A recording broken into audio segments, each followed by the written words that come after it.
अस्सलामुअलैकुम। Face to face with Ayesha Bakhsh में आपको खुशामदीद कहेंगे। गवर्नेंस के तमाम इशूज अगर मगर की कैफियत में हैं, हुकूमत बहरानों की जद में है और तमाम तर बहरान फैसला साजी की नौयत के हैं।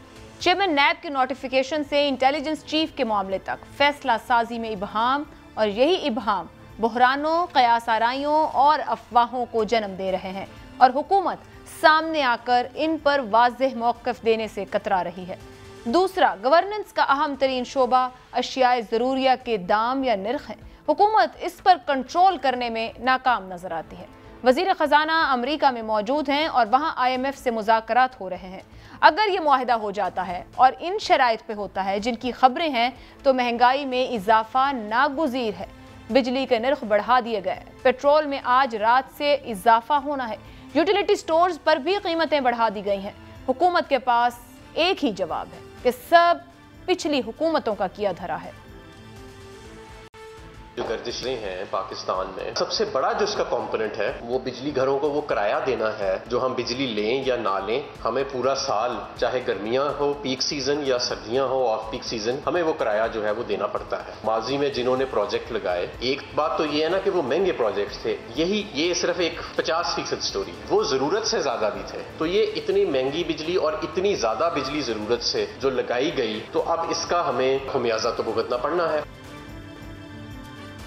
हुकूमत इन बहरानों से कैसे निपटेगी और गवर्नेंस के ये बहरान कब हल होंगे, इन्हीं निकात पर आज के प्रोग्राम में बात करेंगे और कहने की कोशिश करेंगे कि ये जो सब मामलात हैं, हुकूमत की इस पर स्ट्रेटेजी क्या है, अवाम को मुतमईन कर पा रहे हैं या फिर खमियाजा किस किस को भुगतना पड़ेगा। जो मेहमान आज हमारे साथ प्रोग्राम में मौजूद हैं, हमारे साथ पाकिस्तान तहरीक इंसाफ से मरकजी सेक्रेटरी इत्तलात अहमद जवाद साहब मौजूद हैं, सीनियर तज्ज़ियाकार जनरल अमजद शुएब साहब प्रोग्राम का हिस्सा हैं, मुस्लिम लीग नून से रुकने कौमी असम्बली नूरुल हसन तनवीर साहब प्रोग्राम का हिस्सा होंगे। अहमद जवाद साहब, आपसे आगाज कर लेते हैं। यकीनी तौर पर जब बात यह की जा रही है कि गवर्नेंस सबसे बड़ा मसला बन गया है, चाहे कोई भी सेक्टर हो, कोई भी काम हो या कोई भी बात हो, तो वन बाय वन इन मामलात की तरफ बढ़ते हैं। सबसे पहले ये फरमा दीजिएगा, ये जो नोटिफिकेशन का मामला है, आपकी पार्लिमानी पार्टी के इजलास में जो बात हुई, क्या वहां पर बताया गया, क्या राय का इजहार किया गया, क्या तय हुआ, कोई हल मिल पाया इसका? देखें आयशा, पार्लिमानी कमेटी में जो बातचीत होती है तो उसका ताल्लुक़ सिर्फ पार्लिमानी कमेटी के साथ होता है, लेकिन मैं आपको ये ज़रूर बता सकता हूँ कि जो भी इस नोटिफिकेशन के हवाले से क्यास राइयाँ की जा रही हैं, मैं उसको थोड़ा सा एक्सप्लेन कर देता हूँ आपको। देखें, पाकिस्तान में इस मुल्क का जो चीफ़ एग्जीक्यूटिव है वो पाकिस्तान का प्राइम मिनिस्टर है। चीफ़ ऑफ नेवल स्टाफ हो, चीफ़ ऑफ एयर स्टाफ हो, चीफ़ ऑफ आर्मी स्टाफ हो, DGISI हो, और इसके अलावा दूसरे पब्लिक सेक्टर में भी जो होते हैं, इन सब का इख्तियार जो है इनको नॉमिनेट करने का वो प्राइम मिनिस्टर के पास होता है। तरीक़ाकार ये होता है कि वो इदारे 3-3, 4-4, बाज़-औक़ात 5-5 नाम जो हैं वो रिकमेंड करके भेजते हैं, और ये प्राइम मिनिस्टर का इख्तियार होता है कि वो उनमें से किसको सिलेक्ट करता है। ये प्राइम मिनिस्टर का इख्तियार होता है कि वो उनको इंटरव्यू करना चाहता है कि नहीं करना चाहता। लेकिन यही बात अगर आप इसको प्राइम मिनिस्टर के उस स्टेटमेंट से अगर जोड़ें जिसमें उन्होंने कहा कि कुछ तकनीकी उसमें खामियां थीं, उसको उस नोटिफिकेशन से पहले जो एक मेकनिज़म है जो आइन और कानून के मुताबिक है, उसको दुरुस्त अब कर रहे हैं और इसके बाद नोटिफिकेशन भी इशू हो जाएगा।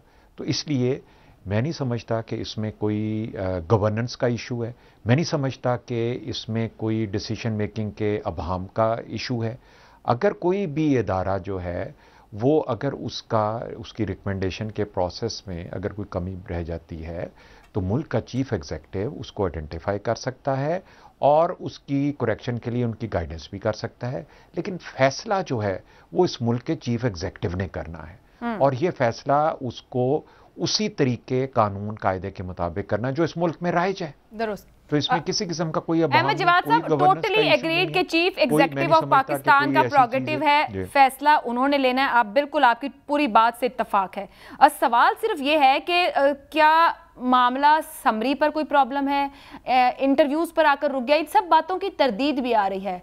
माजी का हवाला दूं कि जो अब के डीजे जब वो लगाए गए थे, आज क्या टेक्निकली ऐसा प्रॉब्लम बन गया है जो तब तो सॉर्टेड आउट था मगर आज सॉर्टेड आउट नहीं है? देखें, जैसे कि आपने भी एक चीज़ तो आपने ऑब्ज़र्व कर ली होगी, मेरा ख्याल है कि वो तो बिल्कुल सेल्फ एक्सप्लेनेटरी है कि DGISI का ऐलान पहले हो गया और प्राइम मिनिस्टर हाउस से उसका जो नोटिफिकेशन या उसका जो अप्रूवल है वो अभी नहीं हुआ था, इसलिए ये इस दफ़ा आपको ये डिलेज जो नज़र आ रही हैं। लेकिन इसमें जो ज़्यादा इंपॉर्टेंट चीज़ है वो ये है कि प्राइम मिनिस्टर और चीफ ऑफ आर्मी स्टाफ की इस मौजू के हवाले से बातचीत हो गई है और दोनों ने इस बात पे इत्तफाक कर लिया है कि इसमें कोई भी ऐसा कोई इशू जो है ना प्राइम मिनिस्टर हाउस की तरफ से है ना चीफ ऑफ आर्मी स्टाफ की तरफ से है और इसको एक कानूनी तरीके से इसका नोटिफिकेशन निकाला जाएगा। अब उसमें एक दिन लगता है, एक हफ्ता लगता है, इससे कोई फर्क नहीं पड़ता। इस वक्त पाकिस्तान के ISI का हेड मौजूद है, जिसने आना है इधर वो अपनी जगह पे जॉब कर रहा है। कोई ऐसा ये नहीं है कि एक हफ्ते में कोई तूफान आ जाएगा। तो इसलिए मैं नहीं समझता कि इस क्राइसिस को जो बहुत ज़्यादा इन्फ्लेट किया गया इस क्राइसिस को और बहुत ज़्यादा इसके ऊपर हाइप मिली, तो मैं ये समझता हूँ कि इस एक सिविलियन हुकूमत के एक चीफ एग्जीक्यूटिव इस मुल्क ने अपने जो उसके इख्तियारात हैं उनकी स्ट्रक्चरिंग जो है उसके ऊपर उन्होंने जोर दिया और वो जोर देने की भी ज़रूरत नहीं पड़ी, उसको सिर्फ आइडेंटिफाई किया और उसमें ये तय पा गया जी बिल्कुल ठीक है, वो नाम इस तरह से 3 आएंगे। उसके बाद क्या होगा वो प्राइम मिनिस्टर का इख्तियार है कि वो कोई एक नाम चूज कर लेते हैं। वो हो सकता है नाम अभी तक नहीं आए हैं क्या? हो सकता है कोई नया नाम हो। और अगर वो देखें ये तो अब आपको पूछना चाहिए ISPR से कि क्या उन्होंने 3 नाम भेज दिए हैं। तो प्राइम मिनिस्टर ने तो जो है जब वहाँ से समरी आएगी तो उसके बाद उसमें से जैसे मैंने कहा कि वो ये भी कर सकते हैं कि वो चूज कर लें और वो ये भी कह सकते हैं कि इसमें हम कुछ डेलिब्रेशन करना चाहते हैं। उस डेलिब्रेशन का हिस्सा जो है वो इंटरव्यूज भी हो सकता है। तो इसमें कोई मजायका नहीं है कि अगर वो उसमें कोई 2 दिन या 3 दिन या 4 दिन अगर वो ले लेते हैं तो कोई मजायका नहीं है। नहीं सर बिल्कुल उनका टाइम है, लेकिन 9 दिन हो चुके हैं अभी ऊपर, अगर आप हफ्ता 8 दिन तो बिल्कुल ठीक है। मैं जनाब अमजद शुएब साहब कह रहे हैं कुछ कानूनी निकात हैं कुछ। जी हाँ कुछ कानूनी निकात है। जनाब अमजद शुएब साहब वो कह रहे हैं कि कानूनी तरीके से वो जो उनका प्रोगेटिव है उन इख्तियारात की स्ट्रक्चरिंग की बात कर रहे हैं।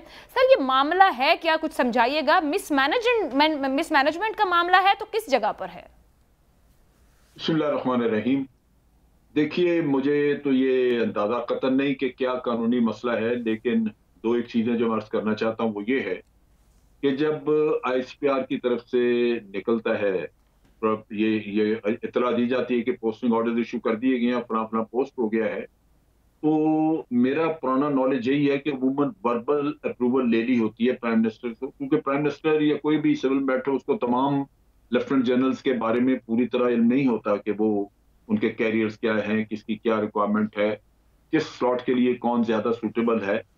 तो वो woman chief of army staff से डिस्कस करते हैं और उसी में अप्रूवल हो जाती है। तो समरी बेशक बाद में आती रहे, एक अंडरस्टैंडिंग दोनों के दरमियान हो जाती है कि मैंने ये अप्रूव कर दिया था, उसके मुताबिक ऑर्डर चला गया। अब इसमें चूंकि काफी सारे लोगों के ऑर्डर्स हैं और सर्कुलर ऑर्डर है, ये फैज हमीद साहब का पेशावर था, पेशावर वाले ने NDU में आना है, अब यहाँ से NDU वाले ने कराची जाना है, कराची वाले ने उठ के ISI में आना है। तो एक लंबा चक्कर है और इसमें 2-3 लोगों की प्रमोशंस भी इन्वॉल्व थी। तो वो लाजमन उसको इकट्ठे पोस्टिंग ऑर्डर को जहाँ खासतौर पर प्रमोशंस हो वो जल्दी इशू कर दिया जाता है। कहाँ ये कंफ्यूजन हुआ है, कहाँ ये वायलेशन कोई हुई है, मुझे इसका कतन आइडिया नहीं। लेकिन जिस तरह मैं सुन रहा हूँ कि छोटी सी तकनीकी एक है प्रॉब्लम जिसको दुरुस्त किया जा रहा है, वो तो आम हालात में अगर थोड़ा बहुत कहीं इस तरह का मसला है तो वो तो 15 मिनट लगते हैं, टेलीफोन पे आप बात करके रिजॉल्व कर लेते हैं, या आपने अगर एक लंबी अच्छी मीटिंग कर ली है तो चले उसके बाद रिजॉल्व कर लें। एक दुरुस्त है बात जो अहमद जवाद साहब कह रहे हैं कि ठीक है 8 दिन बाद इशू हो जाए या 15 दिन, लेकिन ये पूरा सर्कल जो है ये रुका रहेगा। जिनने जितनी पोस्टिंग्स ऑर्डर की गई हैं वो सर्कल जो है वो एग्जीक्यूट करना मुश्किल होगा, रुका होगा, क्योंकि कल को कुछ और तब्दीली निकल आए। ये बड़ी सोच समझ के की गई हैं। आप देखिए कि ये हो सकता था कि कराची वाला अगर ISI में आ रहा है तो यहाँ से फैज हमीद को कराची भेज दिया जाता है, ये लेकिन ऐसा नहीं किया गया। ये एक अंडरस्टैंडिंग के तहत है कि आपको अफगानिस्तान का नॉलेज जिस आदमी के पास है उसको यूज करना है, लिहाजा दोनों काम उसके जिम्मे एक तरह के लग जाते हैं कि पेशावर कोर ये सारा कुछ कर रही है, ये हजरत वहां जाते हैं और वहां से पेशावर कोर वाला भी काम करेंगे और उसके अलावा अफगानिस्तान के इशूज भी देखभाल कर लेंगे क्योंकि उनके टेंटिकल्स, उनके लोग वहां काम कर रहे हैं। तो ये सारा अरेंजमेंट अब डिस्टर्ब अगर होता है तो वो भी मुश्किल है आपके लिए, प्रमोशनें भी इसमें लोगों की रुक गई। लिहाजा एक तो ये उजलत थी कि इसको जल्दी कर दिया जाए ताकि ये प्रोसेस ना रुके। दूसरी बात ये है कि ठीक है 8 दिन बाद करें, 10 दिन बाद या 6 महीने बाद करें, लेकिन जितना लेट करेंगे ये तमाशा उतना ही बड़ा बनता जाएगा। हमारी जगहसाई ऑलरेडी बहुत सारी हो चुकी है, भारत में भी कभी ये पोस्टिंग्स का जिक्र तक नहीं आया था, आज ये तमाशा बनी हुई है और मीडिया में कोई मीडिया आउटलेट ऐसा नहीं है जो इसको डिस्कस नहीं कर रहा। क्यों कर रहे हैं, इससे कोई और मजीद कोई फायदा पहुंचेगा या नुकसान होगा, लेकिन ये चीज खत्म तब होगी अगर गवर्नमेंट इसका फौरन इशू कर दे।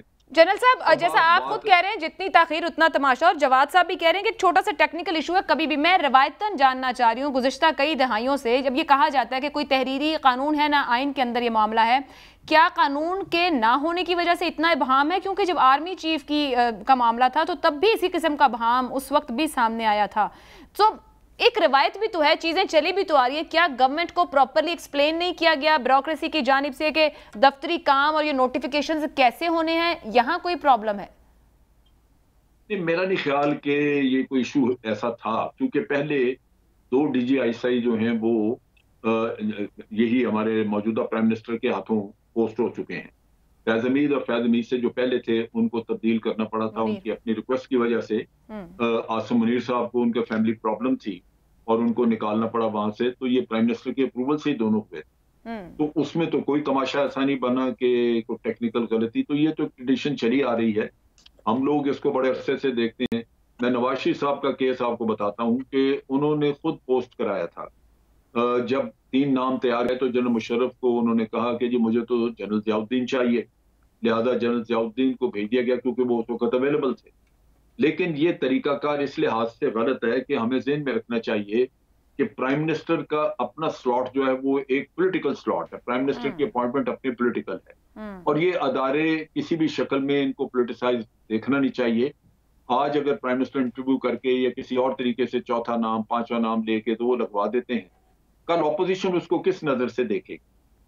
वो लाजमन समझेंगे कि ये किसी और की चॉइस है। बिल्कुल इसी तरह जिस तरह के आपने इलेक्शन कमीशन में अपना चेयरमैन लगा दिया या आपने नैब में अपना कोई चेयरमैन लगा दिया, इसी तरह ISI में आपने अपना आदमी बिठा दिया, क्योंकि आपने जो नॉर्मल अंडरस्टैंडिंग के तहत प्रोसेस चल रहा था उसके हट के कोई चीज आपने की है। देखिए सर, वो कह रहे हैं इंटरव्यू की कोई बात नहीं, लेकिन जो एक जुमला समझ में आता है, हम पॉलिटिकली सोचते हैं, उनका अपना तरीका है। सिर्फ इसको हमारे लिए एक्सप्लेन कर दीजिएगा कि ये जो डेजिग्नेशन है ये कितना पॉलिटिकल है और कितना प्रिंसिपल है हमारी अफवाज की जानिब से। देखिए, ये पॉलिटिकल कतल नहीं है। जो मैं समझता हूं कि हमेशा तीनों सर्विसेज चीफ्स की ग्रिप रहती है इसके ऊपर, क्योंकि ये इंटर सर्विसेज है।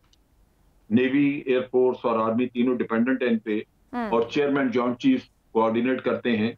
लिहाजा चेयरमैन जॉइंट चीफ और तीनों सर्विसेज चीफ में उनकी ग्रिप है, क्योंकि तीनों के अपने मामला इनके साथ जुड़े हुए हैं। नतीजा ये कि वो डिपेंडेंट है इन पे, इनकी इंफॉर्मेशन पे, और वो कभी भी नहीं चाहेंगे कि ये किसी पॉलिटिकल पार्टी से इसका वास्ता हो। लेकिन जब आप उसको इस तरह हैंडल करेंगे तो वो पॉलिटिसाइज होने के चांसेस मौजूद हैं। कम से कम उसकी परसेप्शन के लिहाज से परसेप्शन ये बन सकती है कि जिसके इंटरव्यू करके जिसको चुना गया है गालिबन वो अपनी फेवर का आदमी है, ये महसूस ये किया जा रहा है कि वो पॉलिटिसाइज्ड है। ये बड़ी नेगेटिव परसेप्शन होगी। और जब भी कोई, आप देखिए कि मेरे तजर्बे में है कि जनरल ज़ियाउद्दीन की परसेप्शन बाद में यही बनी। वो ये समझा गया कि चीफ ऑफ आर्मी स्टाफ और प्राइम मिनिस्टर के दरमियान जो गलतफहमियां हुई हैं वो उनकी वजह से हुई। ठीक। तो ये मैं समझता हूं कि इस किस्म का चक्कर करना ही नहीं चाहिए। इसको जितना भी आप पॉलिटिक्स से दूर रख सकें वो मेरा ख्याल है मुल्क के मुफाद में हो। ठीक है। चौधरी तनवीर साहब, आपकी जानिब आऊंगी। ऑपोजिशन को लेकर जब ये पूरे का पूरा कंफ्यूजन जो कहा जाए, ये मामला अभी तक हल ना हो सका, नतीजा ना निकल सका, हुकूमत कहती है, वज़रा कहते हैं कि ऑपोजिशन अपनी CVs निकाल कर बैठ गई। कुछ खबर तो ये भी है कि आप लोगों के एंड पर भी एक इजलास हुआ जिसमें कहा गया कि ये जो मामला बिगड़ा या अभी बन नहीं पाया मुकम्मल तौर पर, इसका फायदा उठाया जाए। आपकी जमात की स्टैंडिंग क्या है इस पूरे इशू पर? मेरे ख्याल में हमारी जमात ने कभी भी ऐसी कोई ना तो मीटिंग की है, ना ही वो इनका ख्याल ऐसा है कि कोई यहाँ से फ़ायदा उठाया जाए। ये सारी की सारी नाअहली जो है, नातजुर्बाकारी जो है, वो हुकूमत की है और इमरान खान साहब की है। इसके अलावा और कोई बात नहीं है। इन्होंने इस तरह की हरकतें पहले भी की हैं। अगर आपको याद हो, जब आर्मी चीफ को एक्सटेंशन देनी थी, तो इन्होंने पहले ही एक जो नोटिफिकेशन इशू कर दिया। बाद में पता चला नोटिफिकेशन प्राइम मिनिस्टर तो कर ही नहीं सकता। उन्होंने कहा अच्छा चले ठीक है, किसको करना है? उन्होंने कहा ये प्रेसिडेंट ने करना है। जब प्रेसिडेंट को भेजा गया तो उसमें बाद में पता चला जी एक दिन के बाद। जवाद साहब, ये जो बात कर रहे हैं, जब आपकी तरफ से तो कहा जा रहा है इन्होंने अपनी सीवीज निकाल ली, वुज़रा की तरफ से कहा जा रहा है बार बार इतने बयानात देने वुज़रा की जानिब से, और फिर बाज़ औक़ात खुद कंफ्यूजन बढ़ा रहे हैं। तो क्या अपने घर तवज्जो दी गई कि थोड़ा एहतियात से चला जाए, ऐसे बयानात मीडिया पे ना दिए जाएं?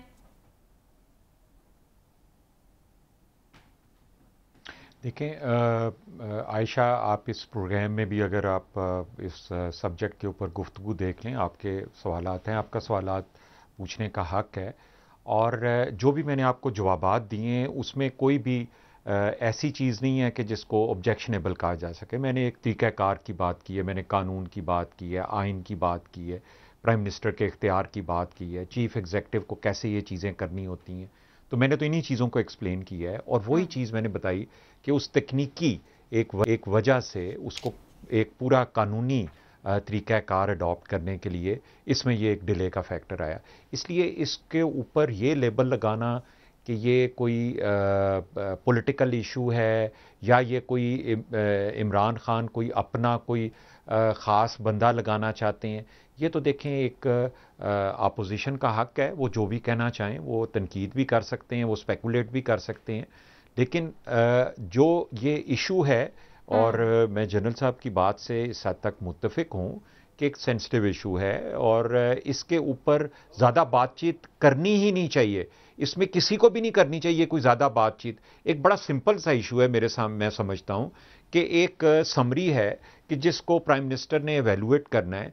अब वो सीवी देखना चाहते हैं, ये भी उनका इख्तियार है। अगर वो इंटरव्यू करना चाहते हैं, ये भी उनका इख्तियार है। अहमद जवाद साहब, बड़ी माजरत के साथ थोड़ा सा मुझे सवाल रखने दीजिएगा। बिल्कुल उनका हक है, लेकिन जाहिर बात अगर इतना ही आसान मामला होता तो आज 10 दिन ना गुजर गए होते इस मामले को कि इसका कोई हल नहीं निकल पाया, जिसकी कोई तारीख मौजूद नहीं कि मामला का हल नहीं है या ये इतने ही मुश्किल मामलात हैं। मैं सिर्फ इतनी सी आपसे क्लैरिटी चाहूंगी, दो चार बातें गुज़िश्ता कई दिनों से मीडिया में डिस्कस हो रही हैं। क्या मामला समरी के ना आने का था? क्या मामला या ताखीर वज़ीर आज़म को इंटरव्यूज़ करनी है इस मामले की है? क्या अफगानिस्तान रिलेटेड इशू है कि वज़ीर आज़म चाहते हैं जो मौजूदा डीजी हैं वही रहें, या फिर मामला यह है कि कुछ 4-6 महीने दरकार हैं कि वो अभी इस पोस्ट पर हैं? कुछ तो क्लैरिटी होगी आप लोगों के एंड पर, क्योंकि बहुत सी बातें हैं, अगर आप क्लियर कर दें तो मुनासिब रहेगा। देखें आयशा, अब आपने जो सवालात पूछे हैं, इन सवालात का अगर जवाब दिया जाए तो ये भी एक सेंसिटिव इशू की जो डायमेंशन है उससे बाहर जाने वाली बात है। आप खुद कह रही हैं कि क्या इसका ताल्लुक अफगानिस्तान के साथ है। हम क्यों कहें कि इसका ताल्लुक अफगानिस्तान के साथ है या नहीं? हम क्यों कहें कि इसका ताल्लुक किसी और इशू के साथ है? देखें, ये चीज़ें जो हैं, एक प्राइम मिनिस्टर का ऑफिस है, उसके अंदर ही डिस्कस होनी चाहिए, वहीं पे रहनी चाहिए। उसका सिर्फ रिजल्ट वो मेरे तक और आप तक पहुंचना चाहिए। उसके बारे में स्पेकुलेट करना कि वो प्राइम मिनिस्टर ने क्या कहा या उन्होंने क्या कहा या उन्होंने क्या समझा, आई थिंक कि ये एक सेंसिटिव इशू की डायमेंशन को क्रॉस करने वाली बात है। इसलिए हमें इन सवालात को ना तो रेज करने की ज़रूरत है और ना हमें इसके जवाबात को सीख करना चाहिए। जहां तक आपने ये कहा कि जी 10 दिन हो गए हैं इसमें, मैं आपको बताऊं कि देखें 3 सर्विसेज चीफ्स जो हैं उनके अपॉइंट होने के लिए समरीज जो हैं वो तकरीबन कम से कम 1 महीना पहले प्राइम मिनिस्टर के पास आ जाती हैं, और उसमें पूरा होमवर्क और सब कुछ हुआ होता है, बड़ा कुछ उसमें शामिल होता है, जिसको प्राइम मिनिस्टर पे जो है वो 1 महीना उसमें वो देखते हैं, उन्होंने जो भी उसमें फैसला करना होता है। तो ये भी एक बड़ी सेंसिटिव पोजीशन है। हमारे मुल्क के हालात भी जो हैं इस वक्त बड़े एक सेंसिटिव दौर से गुजर रहे हैं।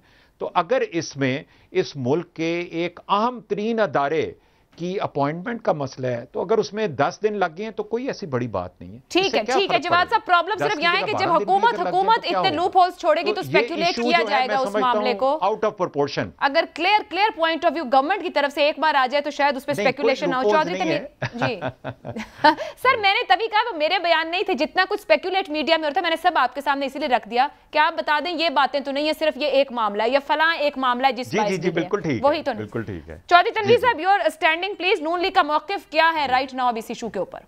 ये हुकूमत का प्रोगेटिव है जी करने दे। अर्ज ये कर रहा था कि जवाद साहब जो फरमा रहे हैं ये सही नहीं है कि जी वो पहले कभी क्या आज तक किसी प्राइम मिनिस्टर ने ऐसे इंटरव्यूज किए जिनकी खबरें ये आ रही हैं बाहर, जिस तरह की ये बातें कर रहे हैं।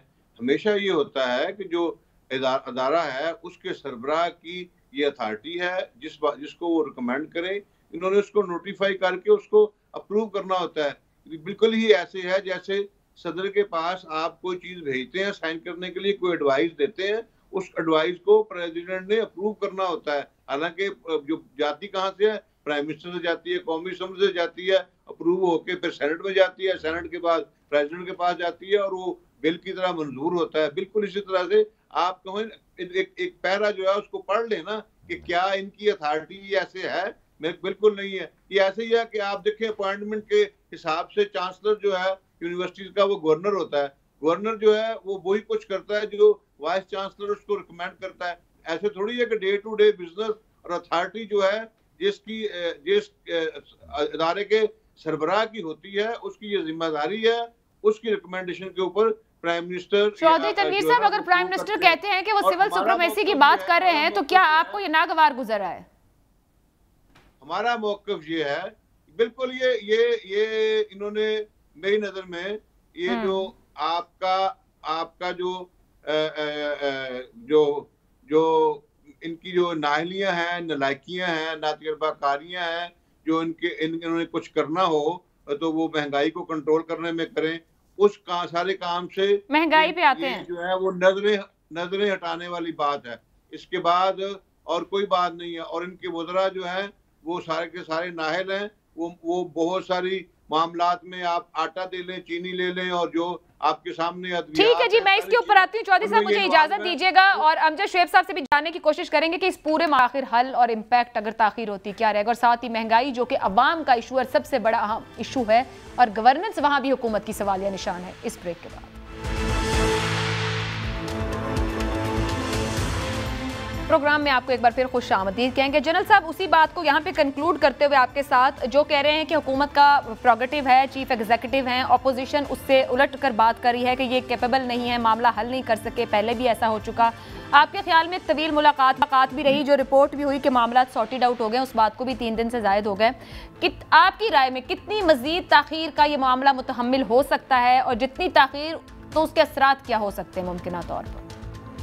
देखिए, जिस तरह मैं समझ सका हूं कि ये मामला कोई बहुत लंबा चौड़ा नहीं, तकनीकी मामला है, तो तकनीकी करेक्शन तो बड़ी जल्दी अप्लाई हो जाती है। अगर आप चीफ ऑफ आपने बातचीत कर ली, दोनों में इत्तफाक राय हो गया, तो फिर तो कोई इशू नहीं है। फिर तो वो मेरा ख्याल है कि 1 आध दिन में रिजॉल्व हो जाना चाहिए था। उस बात को भी आज 4 दिन हो गए। तो असल चीज ये है कि इसका अंदाजा हुकूमत को नहीं है कि जितनी ये डिले हो रही है उससे आपकी जगहसाई, आपका नुकसान, आपकी जो पोजीशन पोलिटिसाइज हो रही है ये DGISI की, इसके नुकसान और ये चीजें जो हैं ये गालिबन इदराक नहीं है। अगर ये हो तो फिर तो ये मेरा ख्याल है कि इसमें बड़ी जल्दी का मुजाहरा किया जाता है, जितना जल्दी हो सकता है इसको फाइनलाइज किया जाता है। और प्राइम मिनिस्टर को अब इतना अर्सा हो चुका है इस स्लॉट में, ये नहीं है कि वो नए हैं, DGISI को वो देख चुके हैं, 2 उनके टेन्योर में तबादले हुए हैं, तो ये लटकाना मेरी समझ से बाहर आता है। जनरल साहब कह रहे हैं कि समझ से बाहर है। और एक और मामला जो अवाम की समझ से बाहर हो गया है, हुकूमत महंगाई के जिन को काबू नहीं कर पा रही, लेकिन एक बात बार बार जरूर कही जाती है, माजी का ये बोझ है जो हुकूमत संभाल नहीं पा रही, तो फिर ऑपोजिशन जो बात करती है कि शायद ये अहल नहीं कि इन मामलात को चला सके। अहमद जवाद साहब, बिजली की कीमत बढ़ाने की बात हमारे सामने है, आज वज़ीर आज़म इमरान खान साहब ने भी कुछ कहा, पहले वो सुनवा देते हैं फिर गुफ्तगू आगे बढ़ाएंगे। रुपए पे प्रेशर पड़ा हुआ और ये आर्जी है। इंशाल्लाह ये हमारे पास ये थोड़ा सा जो वेव आए जाएगा तो फिर कंट्रोल हो जाएगा। लेकिन सारा प्रेशर पड़ा इसलिए कि गंदम हमने 40 लाख टन इंपोर्ट की, हमने चीनी इंपोर्ट की, दालें इंपोर्ट की, और जो बाहर से महंगाई इंपोर्ट करते हैं पाकिस्तान में, इसके लिए अब हम पूरी कोशिश कर रहे हैं कि सारी चीजें यहाँ बनाएं। अहमद जवाद साहब, इस महंगाई ने अवाम की कमर तोड़ दी है। इमरान खान साहब की तरफ देख रहे हैं कि वो क्या कहते थे। सर, एक मामला नहीं है, यूटिलिटी स्टोर्स पर प्रोडक्ट्स को देख लिया जाए, बिजली देख ली जाए, पेट्रोल देख लिया जाए, गैस देख ली जाए। सर, वाकई गवर्नेंस के मसाइल इतने संजीदा हैं, समझ से बाहर हैं, या समझना चाह रहे हैं मगर फिर भी आप लोगों की समझ में नहीं आ रहा है? देखें आयशा, सबसे पहले तो आप ये जहन में रखें कि पाकिस्तान सिर्फ अकेला नहीं है जो इस महंगाई से और इन्फ्लेशन से उसको कोविड के इस तकरीबन 1.5 साल के अरसे के बाद जो है वो फाइट करना पड़ रहा है। अमेरिका जैसा कंट्री जो है उसका इन्फ्लेशन रेट डिकेड्स के बाद जो है वो हाईएस्ट लेवल पे गया है। चाइना के अंदर कल की रिपोर्ट है, उनका इस साल का या पिछले 2 साल का गालबन हाईएस्ट इन्फ्लेशन रेट चाइना के अंदर, जितनी वेल कंट्रोल्ड इकॉनमी चाइना की है। तो ये तो बहुत सारे ममालिक इसको फेस कर रहे हैं। कोविड के बाद बहुत सारे उसके मुख्तलिफ उसके असरात हैं जिसको इकॉनमीज़ जो हैं वो एब्जॉर्ब करने की कोशिश कर रही हैं। पाकिस्तान ने तो फिर भी कोविड को जो है इकनॉमिकली भी अगर आप देखें और अगर आप उसको वैसे पेंडेमिक के तौर पे कैसे हैंडल किया, दोनों में पाकिस्तान ने ना सिर्फ अपने रीजन बल्कि पूरी दुनिया में बड़ा बेहतर तरीके से कंपैरेटिवली हैंडल किया।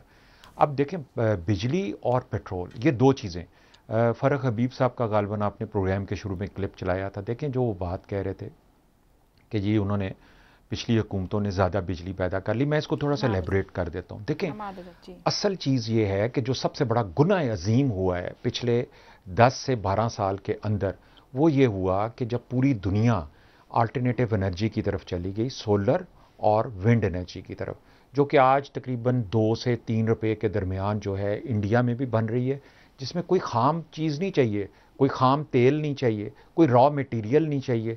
वो सूरज है और वो हवा है और उसका आपने एक सेटअप लगाना है और उसके बाद आपने बिजली पैदा करनी है।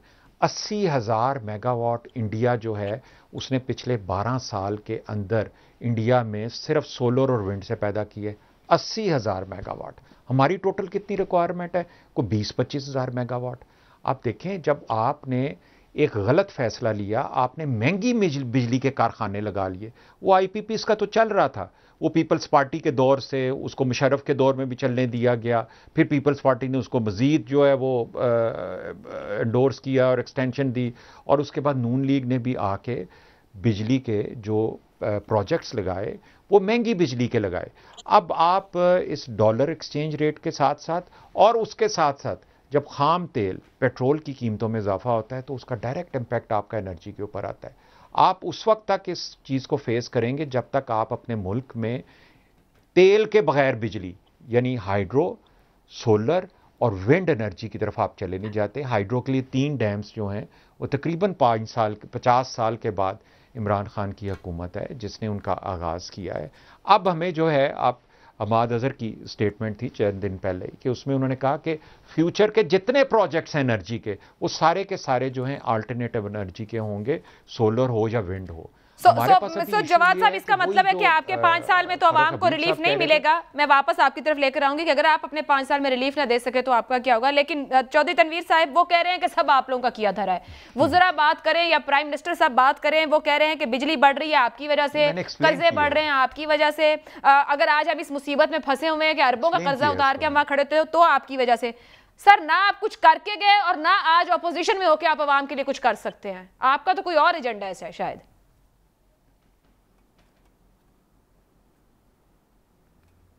चौधरी तनवीर साहब। जी जी जी जी, ये बात ये है कि ये जो इनका काम ही ये है कि इल्जामात लगाएं, बातें करें, और बातें करने के बाद जो है ये अपने आप को बरी ज़िम्मा समझते हैं। सर, आपने क्या कौम के लिए सस्ती बिजली के मंसूबे लगाए? वो ये सवाल कर रहे हैं। 3 साल पहले जब पाकिस्तान में 18 घंटे की लोड शेडिंग थी तो उस वक्त ये लोग कहाँ थे? उससे पहले मुशर्रफ की गवर्नमेंट थी। मुशर्रफ ने 8 साल में क्या किया और वो क्यों उन्होंने ये सारे के सारे, ये सारी कबीना में जो बैठे हुए हैं ना, ये मुशर्रफ की पूरी कबीना बैठी हुई है इस वक्त भी। इन लोगों ने, ये मुजरिम है कौम के, इन लोगों ने उस वक्त क्यों ये सारे मंसूबे नहीं लगाए? आज जो बातें कर रहे हैं, आज अल्हम्दुलिल्लाह पाकिस्तान में आप ये देखें कि 65 ईयर्स में हमारे पास 17,000 मेगावाट बिजली के मंसूबे लगे हैं, और इस 5 साल में जो मियां नवाज शरीफ का टेनोर है उसमें तकरीबन 13,000 मेगावाट बिजली पैदा की है। काम करके देना और सिर्फ बातें बनाना, हाँ जी, और उसके बाद जो है ना वो आप अपनी नलायकी ये है कि आप तो कहते थे कि मैं 90 दिन में आने के बाद जो है वो तमाम जो है मामला ठीक कर दूंगा, मैं 200 अरब बाहर से ले आऊंगा, मैं पाकिस्तान में जो मेरे पास माहिर माशियात है वो ले आऊंगा और मैं तमाम मसाइल को हल कर दूंगा। ये तुम्हारी कारकर्दगी है। 3 साल के बाद माफी मांगने की बजाय, ये कहने की बजाय कि मुझसे नहीं होता, ये कहने की बजाय आप जो है आज तक ढिठाई पे कायम है। कहते हैं जी कि जो साबका हुकूमत थी उनका किया जा रहा है, तो साबका हुकूमत का किया जा रहा है। तुम तीन साल से यहाँ बैठ के क्या कर रहे हो? तुम्हारी ड्यूटी नहीं है कि इसके लिए इकदाम करो? बातें कर लेना, सोलर जी, हाइड्रो जी, और अपना इमरान लेके आ रहा है, पता नहीं कहाँ से ये लेके आ रहे हैं। इनके ये नालायक, नाहिल और निकम्मे लोग हैं। यकीन करें हर मामले को ये उलझाते हैं। इनको अभी बात करनी चाहिए थी पेंडोरा पेपर लीक्स के ऊपर, उसका ये हिसाब दें, उसमें इकदाम करें। वहां की बजाय इन लोगों ने लोगों को बेवकूफ बना रहे हैं, अवाम को, कि जी अपना तैनाती नहीं कर रहे और जनाब डिले कर रहे हैं। मुझे ये बता दें कहीं इससे पहले पाकिस्तान में ऐसे हुआ है जिस तरह से ये कर रहे हैं? इसलिए हो रहा है कि इनको पता ही नहीं है, कानून का पता नहीं है। तनवीर साहब, बड़े वैलिड आपने सवाल उठाए हैं। मैं जवाब साहब से इन सवालों के जवाब जरूर लूंगी, लेकिन पहले अमजद शुएब साहब, ये जो महंगाई है, जहां हम ऊपर गवर्नेंस की बात कर रहे थे, वो कोई एक नोटिफिकेशन का मामला थोड़ी है गवर्नेंस की। जहां बात करें वो कह देते हैं पिछलों ने की, पिछले कहते हैं उससे पिछले कर गए, उससे पिछले कहते हैं मुशर्रफ ने किया था। अब अवाम का क्या कसूर है इस पूरे मामले में कि उनके लिए रिलीफ किसी जगह नहीं है? ये जो हुकूमत कह रही है कि ये नागुज़ीर था इजाफा, ये चाहे बिजली की बात कर ली जाए, ये 3 साल बाद लॉजिक मानी जा सकती है कि करप्शन कंट्रोल नहीं हो रही, माजी की वजह से महंगाई कंट्रोल नहीं हो रही, माजी की वजह से लोग काम नहीं कर रहे, माजी की वजह से।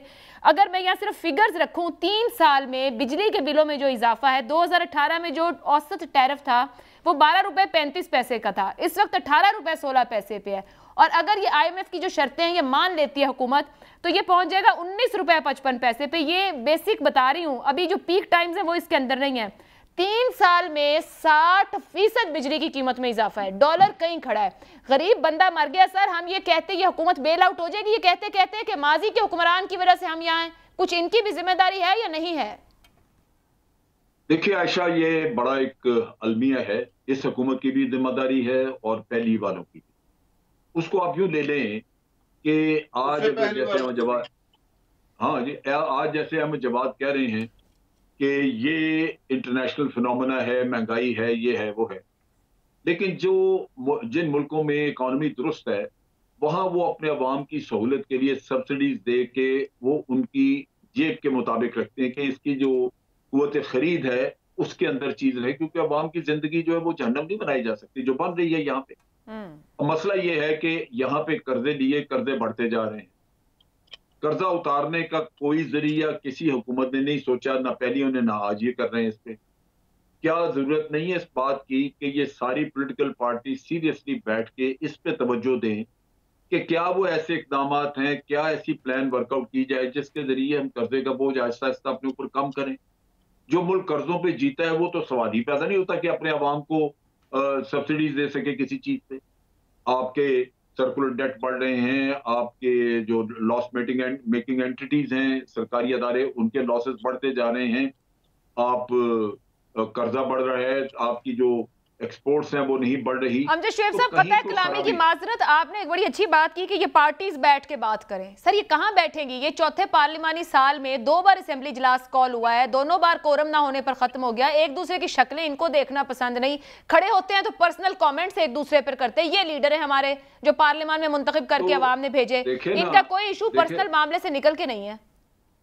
देखिए ना, आज हम जो इस बुरे हाल में हैं वो है इसी वजह से कि आप इंडिविजुअल्स को तहफ़्फ़ुज़ दे रहे हैं। यहाँ बैठ के जितनी बात होगी, मियाँ साहब का केस है तो उसका दिफा के लिए होगा, इमरान साहब का तो उसके दिफा के लिए लोग लड़ रहे मर रहे होंगे, इसी तरह जरदारी साहब का।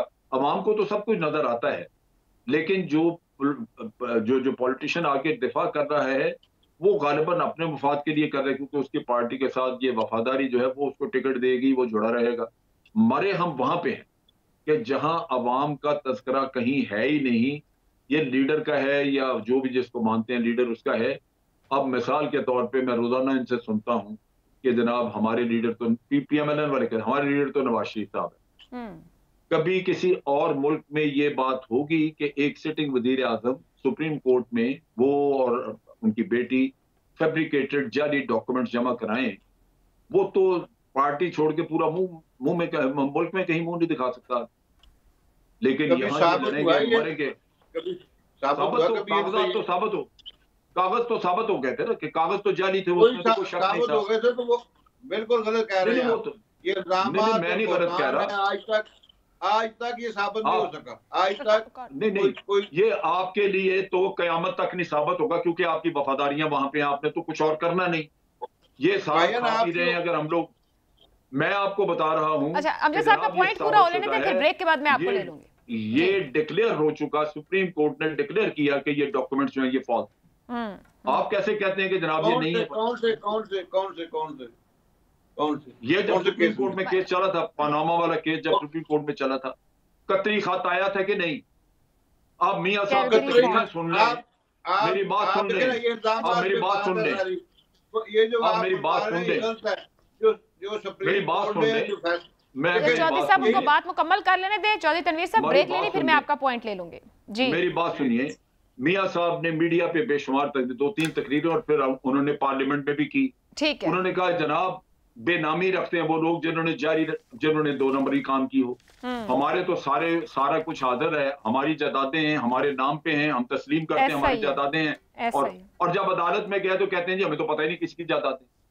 और फिर जो ये यहाँ पे जो कतरी खात और जो एफिडेविट था, ये तो साबित हो गया कि जाली तो कहता था कि चले अमजद साहब मुझे इजाजत दीजिएगा, एक ब्रेक लेनी है। और मुझे ऐसा लगता है कि पनामा की तरह शायद पेंडोरा भी आला अदालतों में जाके सॉर्टेड होगा। इस मुल्क के सियासतदानों ने ऐसे किसी मामले को हाथ नहीं लगाना है। एक ब्रेक, और ब्रेक के बाद अहमद जवाद क्या जवाब देते हैं सवालों।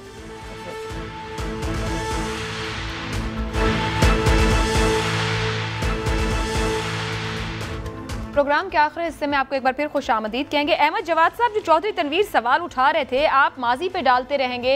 आने से पहले तो आप लोगों के भी बहुत दावे थे, वादे थे, हम बहुत कुछ जानते हैं, 200 अरब बाहर से आएगा, इतनी ज़बरदस्त माशी टीम हमारे पास मौजूद है। आज ये फिर तस्लीम करें कि आप संभाल नहीं पा रहे, नहीं कर पा रहे। वो ये कहते हैं कि आपसे हो नहीं रहा है। हमने तो जो कहा, हमने बिजली बना दी, पिछले कुछ नहीं करके गए थे, मगर जो आपने कहा था वो आज आप नहीं कर पा रहे। देखें आयशा, जो चौधरी तनवीर साहब ने बात की कि माजी की हुकूमतों पे डाला जा रहा है, तो आपने ख़ुद क्या किया है? बड़ा अच्छा सवाल है। मैं इस सवाल को मैं इसका जवाब देना चाहूँगा। देखें, बात ये है, बिजली की चूँकि बात हो रही है, तो मैं सबसे पहले सिर्फ बिजली को क्लैरिफाई कर दूँ। एक तो ये है कि हम कोई इल्ज़ामात की वो कोई सियासत नहीं कर रहे। मैं आपको एक बड़ी फैक्चुअल सी बात कर रहा हूँ कि पाकिस्तान की अगर बिजली की रिक्वायरमेंट है 25,000 मेगावाट, और आपने कारखाने 25 मेगावाट के लगा लिए, और वो आपने महंगी बिजली के लगा लिए, वो आपने लगा लिए 20 रुपये पर यूनिट वाली बिजली के। हालांकि उस वक्त आप सस्ती बिजली के कारखाने भी लगा सकते थे। अब उन एग्रीमेंट्स के मुताबिक गवर्नमेंट ऑफ पाकिस्तान, जिसने सॉवरन गारंटी दी होती है उन प्रोजेक्ट्स के लिए, ऐसे प्रोजेक्ट्स के लिए सॉवरन गारंटी दी जाती है, आपने वो बिजली खरीदनी है। अब आप 25,000 से ऊपर अगर सस्ती बिजली के कारखाने लगाने भी शुरू करते हैं, तो आपको ये बिजली भी जो है ये भी आपको ख़रीदनी पड़ेगी, और जो नई बिजली है उसके भी खर्चे आपको बर्दाश्त करने पड़ेंगे। तो ये कोई आसान काम नहीं है। ये इसलिए हम ये माजी की बात करते हैं जो कि एक जवाद साहब कतई कलामी की माजरत आप दुरुस्त कह रहे हैं। मुझे ये फरमाइएगा पिछले 3 साल में क्या मौजूदा हुकूमत ने लाइन लॉसेस को, ये हम तब भी सवाल करते थे नून लीग के दौर में, तब भी वो भी इस पे कुछ ना कर सके, बिजली जरूर प्रोड्यूस की पर ना तो बिजली चोरी रोकी गई इस मुल्क में, ना लाइन लॉसेस। आपने लाइन लॉसेस रोकने या चोरी रोकने के लिए कोई सख्त इकदाम किए हो और उसका डाटा सामने रखें कौम के कि ये इतने हमने लाइन लॉसेस रोके और ये चोरी रोकी? देखें आयशा, थैंक यू। पहली बात तो ये है कि जो बिजली की कीमत के वाले से वो बात क्लैरिफाई होगी। अब आपने लाइन लॉसेस की बात की है, बिल्कुल हैं, लाइन लॉसेस हैं। उसका ताल्लुक पाकिस्तान के एग्जिस्टिंग डिस्ट्रीब्यूशन सिस्टम के तहत है। उस डिस्ट्रीब्यूशन सिस्टम को जो है रिप्लेस करने की ज़रूरत है और वो जाहिर है कि वो तो ओवरनाइट नहीं हो सकता। एक मुल्क में अगर पिछले 50 साल से कोई एक डिस्ट्रीब्यूशन सिस्टम अगर चल रहा है तो आप उसको ओवरनाइट तो नहीं कर सकते, ना ही आपके पास इतने रिसोर्सेज हैं। अगर उसमें अगर कोई बतदरीज ही कोई इम्प्रूवमेंट उसमें आ सकती है, लेकिन वो रीज़न नहीं है मेन रीजन जो जिसकी वजह से देखें महंगाई। अच्छा सर माजरत के साथ मेरे पास टाइम कम है। अहमद जवाद साहब, क्या बतदरीज इस मुल्क में मनी लॉन्ड्रिंग रुक गई है? क्या बतदरीज इस मुल्क में करप्शन रुक गई है? क्या बतदरीज यहाँ पर ये जो आप हमें फिनोमेना सारे समझा रहे हैं, जितने गलत काम हो रहे हैं वो कम होना शुरू हो गए हैं क्या पाकिस्तानी माशरे में? 3 साल में आपने क्या निकाला इसमें से? जी बिल्कुल हुए हैं, मैं बताता हूँ आपको।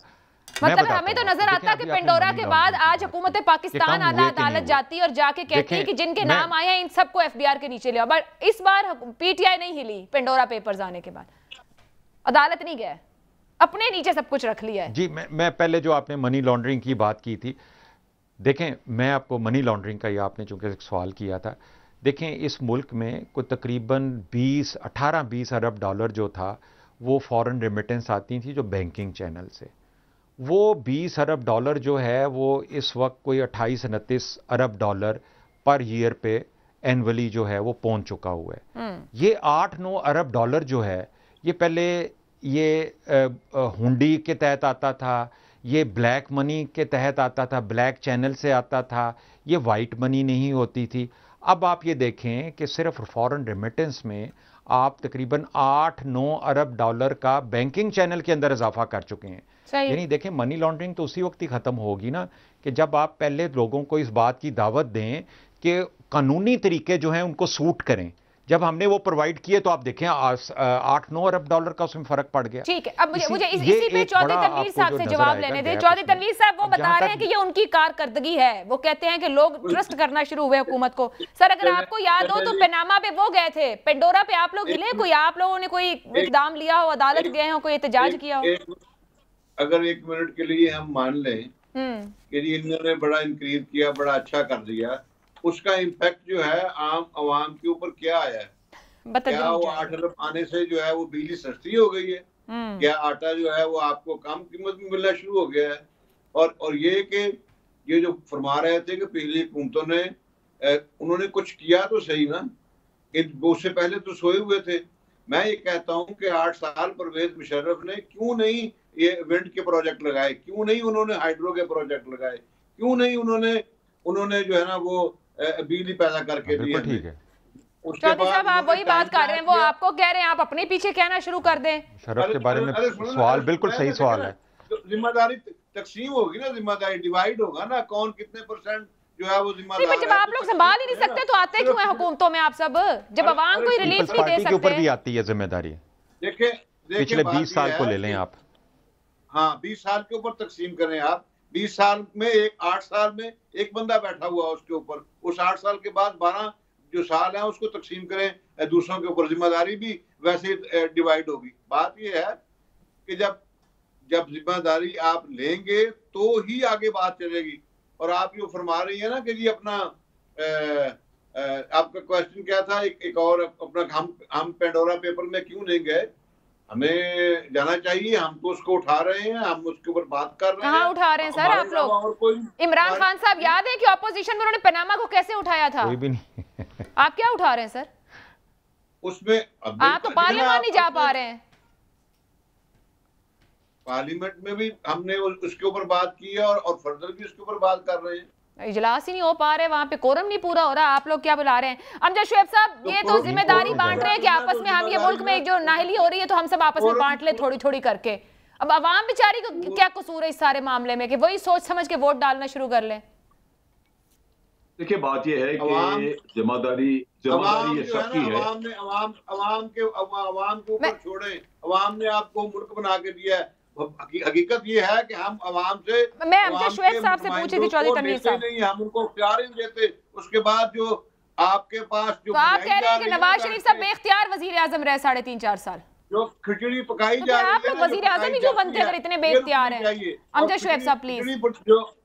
जी जो खिचड़ी पकाई जाती है वो रुकनी चाहिए और सिर्फ अवाम के ऊपर फैसला होना चाहिए। चलिए कोर्ट तो चला गया ये मामला। अमजद शुएब साहब, ये खिचड़ी पकना कैसे रुक सकती है यहाँ पे कि कोई जिम्मेदार भी बन जाए? जब तक चौधरी तनवीर साहब प्लीज, लास्ट मिनट है, मैं अमजद शुएब साहब का कमेंट ले रही हूँ।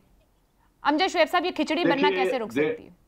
देखिए ये खिचड़ी बननी रुकेगी तब जब इसमें एक कौमी इत्तेफाक राय हो कि हमने अवाम के बारे में सोचा। वो है नहीं, वो अपने अपने मुकदमात, अपनी करप्शन, अपने किस्से ये चल रहा है और उससे तो हम बाहर आए नहीं।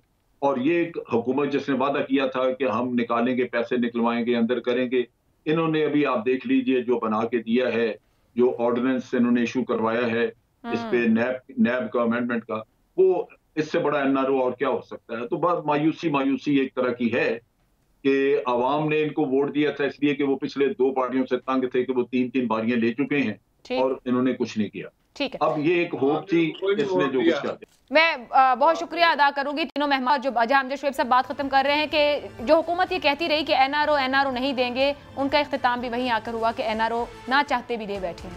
अब अपना फीडबैक भेज सकते हैं। इजाजत दीजिए, अल्लाह हाफ़िज़।